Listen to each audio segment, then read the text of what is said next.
अपना next topic करने जा रहे हैं, दैट इज वेपर प्रेशर।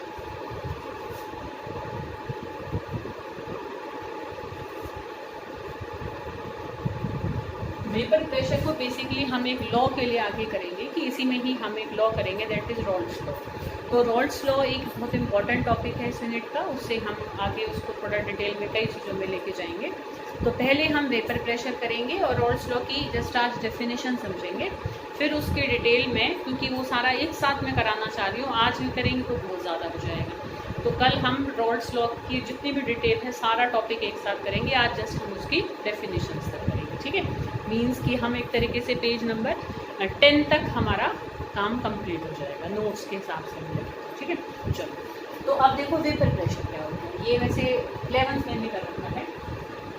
देखो बेटा, जैसे कि कोई लिक्विड है, ठीक है।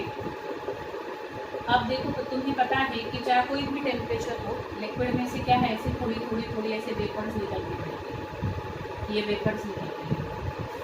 अब देखो वेपर जब यहाँ ऐसे ज़्यादा इकट्ठी हो जाएंगी तो क्या होगा कि जब बहुत ज़्यादा वेपर्स हो जाएंगी तो कुछ वेपर फॉर्म में कुछ मॉलिक्यूल्स आपस में पास आ जाएंगे। तो जैसे वो आपस में पास आएंगे तो वो लिक्विड, यहाँ तो क्या है, ऊपर वेपर्स जा रही हैं, पर जब वेपर्स का प्रेशर यहाँ ज़्यादा हो जाएगा तब क्या होगा कि कुछ वेपर फॉर्म में, जो गैसियस फॉर्म में जो क्या है मॉलिक्यूल्स हैं, वो इतने क्लोज आ जाएंगे कि वो दोबारा से लिक्विड बनकर गिर जाएंगे।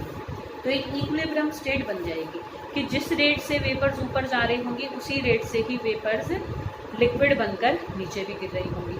तो उस इक्विलिब्रियम स्टेट पर इन वेपर्स का जो प्रेशर इस लिक्विड के सरफेस के ऊपर होगा, that is called vapour pressure. उसको हम क्या कहते हैं, वेपर प्रेशर। सिंपल समझो कि वेपर्स का जो भी दबाव किसी लिक्विड सरफेस के ऊपर होता है, ठीक है, एट एन इक्विलिब्रियम स्टेट, कि जब ऐसे भी चल रहा है ऐसे भी चल रहा है, ठीक है।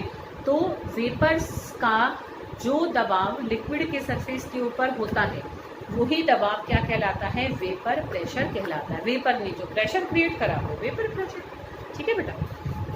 तो ये वेपर प्रेशर है। अब हम देखेंगे कि कौन कौन से फैक्टर्स हैं जो वेपर प्रेशर को इफेक्ट कर सकते हैं। अब ऐसे तुम खुद भी सिंपल भी सोच सकते हो कि भाई एक तो जैसे अगर हम कहें कि भाई नेचर ऑफ हमारा लिक्विड, कि लिक्विड अगर कैसा हो, खुद सोचो बेटा कि भाई एक लिक्विड ऐसा है कि जिसमें लिक्विड मॉलिक्यूल्स के बीच में स्ट्रॉन्ग बॉन्ड्स हैं और एक ऐसा है कि ऐसे लूज बॉन्ड्स हैं। तो अब देखो बेटा, कोई भी मॉलिक्यूल जब लिक्विड फॉर्म में है तो वेपर फॉर्म में कब आएगा, जब ये बॉन्डिंग टूट जाएगी, जब फ्री हो गए वो एक दूसरे से, तो उसी को ही तो हम उसकी वेपर स्टेट कहते हैं, गैसियस स्टेट कहते हैं, ठीक है बेटा। तो जिन लिक्विड मॉलिक्यूल्स के बीच में intermolecular forces of attraction strong होंगी तो उनका वेपर प्रेशर कैसा होगा, कम होगा, है ना। क्योंकि भाई थोड़ी बहुत को ही कुछ कहीं से कुछ एनर्जी मिल पाएगी। भाई अगर बॉन्ड स्ट्रॉन्ग है तो कैसे टूटेगी, नहीं टूटेगी ना, उसको तोड़ने के लिए और ज़्यादा मतलब कि उनको एनर्जी की ज़रूरत होगी, समझ रहे हो बेटा। तो जिन लिक्विड मॉलिक्यूल्स के बीच में intermolecular forces of attraction strong होती हैं उनका वेपर प्रेशर कम होता है, और जिन लिक्विड मॉलिक्यूल्स के बीच में intermolecular forces of attraction weak होती हैं उनका वेपर प्रेशर ज़्यादा होता है, ठीक है बेटा। तो कई बार ऐसे सिंपल भी कह लेते हैं कि भाई उन्होंने जैसे दो वो दे दिया, मतलब दो लिक्विड दे दिए, और वो कहेंगे कि भाई इसका वेपर प्रेशर ज़्यादा है, इसका वेपर प्रेशर कम है, तो बताओ किस में intermolecular forces of attraction strong होगी और किस में इंटरमॉलिक्यूलर फोर्सेस ऑफ अट्रैक्शन हमारी कैसी होंगी, वीक होंगी, ठीक है। समझ रहे हो बेटा। जैसे भाई जिन के बीच में मान लो हाइड्रोजन बॉन्डिंग है तो थोड़ी स्ट्रॉन्ग हो जाती है, पर कुछ लिक्विड्स के बीच में सिंपल डाइपोल इंटरेक्शंस होती हैं तो उनमें intermolecular force of attraction weak होती हैं, समझ रहे हो बेटा, ठीक है। जैसे मान लो एक एल्कोहल और एक ईथर है, उसमें कंपैरिजन हो तो एल्कोहल का वेपर प्रेशर कम होता है और ईथर का वेपर प्रेशर ज़्यादा होता है, क्योंकि ईथर के बीच में डाइपोल इंटरेक्शंस हैं और एल्कोहल के बीच में हाइड्रोजन बॉन्डिंग है, ठीक है बेटा। तो सिंपल ध्यान रखना है, मतलब पहला फैक्टर हमारा वेपर प्रेशर को इफेक्ट करने का क्या है कि nature of liquid, nature of the liquid. तो लिक्विड मॉलिक्यूल्स के बीच में अगर intermolecular forces of attraction strong होंगी तो उसका वेपर प्रेशर कम होगा, अगर वीक होंगी तो उसका वेपर प्रेशर ज़्यादा। क्लियर। सेम टेम्परेचर, ठीक है बेटा, एक टेम्परेचर पर अगर हम दोनों लिक्विड को रख दें और एक का वेपर प्रेशर ज़्यादा मिल रहा है, एक का कम मिल रहा है, तो जिसका ज़्यादा मिल रहा है फोर्सेस ऑफ अट्रैक्शन वीक है, जहाँ पर कम मिल रहा है वहाँ फोर्सेस ऑफ अट्रैक्शन स्ट्रॉन्ग है। ठीक है। Second, temperature. अब ये तो तुम समझ ही सकते हो, तो पानी है, तुम खुद सोचो, एक तो नीचे रख, एक तो धूप में रखा है ना, मान लो हल्की हल्की धूप आ रही है, एक गैस पे रख दिया, किस में वेपर्स ज़्यादा बनेंगी? तो टेम्परेचर के बढ़ाने से क्या होगा? वेपर प्रेशर हमेशा बढ़ता है, तो vapour pressure always increases with increase of temperature. Third हमारा एक अलग सा फैक्टर है और यही मेन फैक्टर है फॉर अंडरस्टैंडिंग द, एक तरीके से यूनिट की हम आखिर तक ही जब चलेंगे, जब तक भी ये कंसेप्ट हमारा यूज होगा, जो इसमें हम थर्ड फैक्टर कर रहे हैं, that is addition of non volatile solute. ठीक है, थर्ड फैक्टर क्या है? एडिशन ऑफ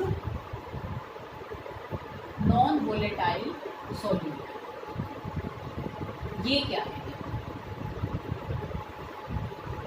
देखो क्या होता है बेटा, वोलेटाइल क्या होता है और नॉन वोलेटाइल क्या होता है। देखो वोलेटाइल का मतलब होता है कोई भी ऐसा सब्सटेंस जिसकी वेपर्स जल्दी बन जाए, आसानी से बन जाए, उसको तो हम कहते हैं वोलेटाइल।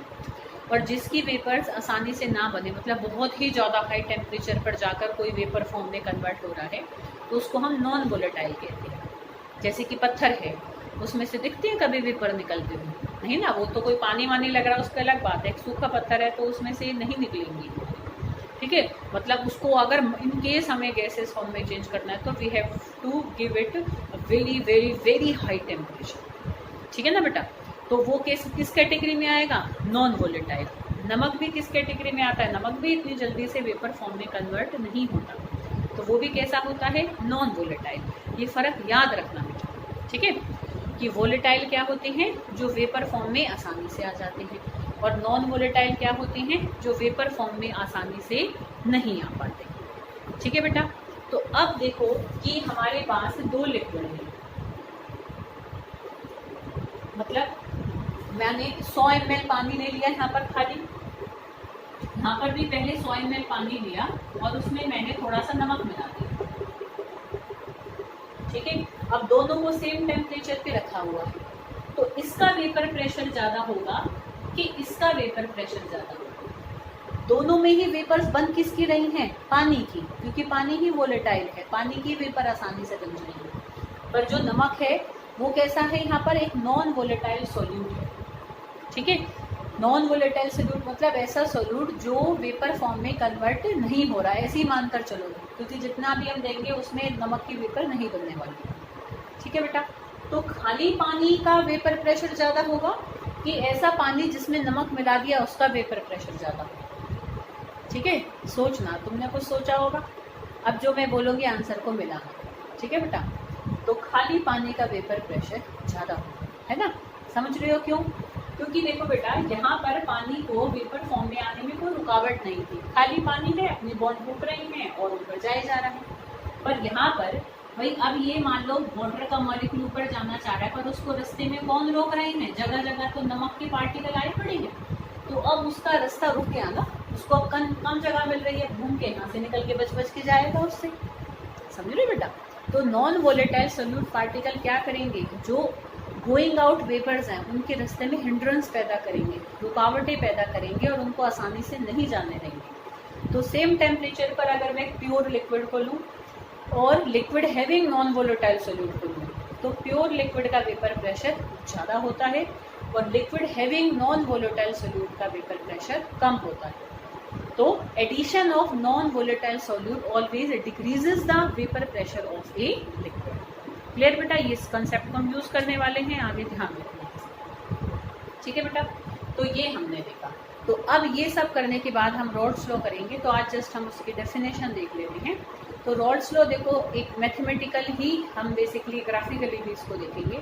तो रॉल्ड्स लॉ ये कहता है कि किसी भी लिक्विड का, मतलब किसी भी कॉम्पोनेंट का, मतलब हमने ए और बी दो चीज़ों को मिलाया, ठीक है? अरे बेटा बात समझ? अच्छा चलो थोड़ा एक फिगर से कर लेते हैं।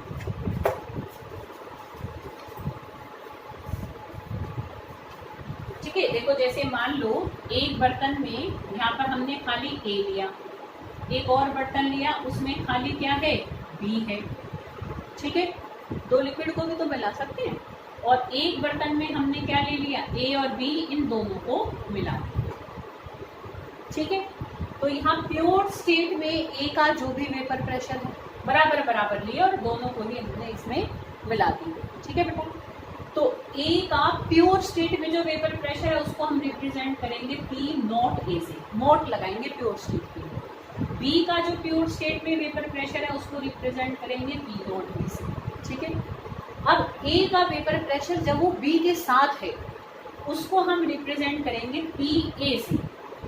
ऐसे ही B का vapour pressure when it is with A, ठीक है, सॉल्यूशन में, मतलब उसको रिप्रेजेंट करेंगे PB से। तो नॉट तो उनकी प्योर स्टेट के वेपर प्रेशर है दोनों कंपोनेंट की, और जब नॉट हम नहीं लगा रहे हैं तो वो दोनों की सॉल्यूशन में वेपर प्रेशर है। दोनों जब एक दूसरे के साथ हैं तब वो कितना कितना अपना वेपर प्रेशर क्रिएट कर पा रहे हैं, ठीक है। वो हमारा क्या है, PA और PP है। तो रॉल्स लॉ क्या है, रॉल्स लॉ ये कहता है कि vapour pressure of a component in a solution is equal to product of its pure vapor pressure and its mole fraction in that solution। समझ रहे हो, मोल फ्रैक्शन हम पहले कर चुके हैं। तो प्योर, तो किसी भी कंपोनेंट का वेपर प्रेशर सॉल्यूशन के अंदर उसी के ही प्योर स्टेट के वेपर प्रेशर और उसके मोल फ्रैक्शन के प्रोडक्ट के बराबर होता है। तो PA is equal to P not x से, ऐसे ही PB is equal to P not B x B होता, ठीक है। तो this is about Raoult's law.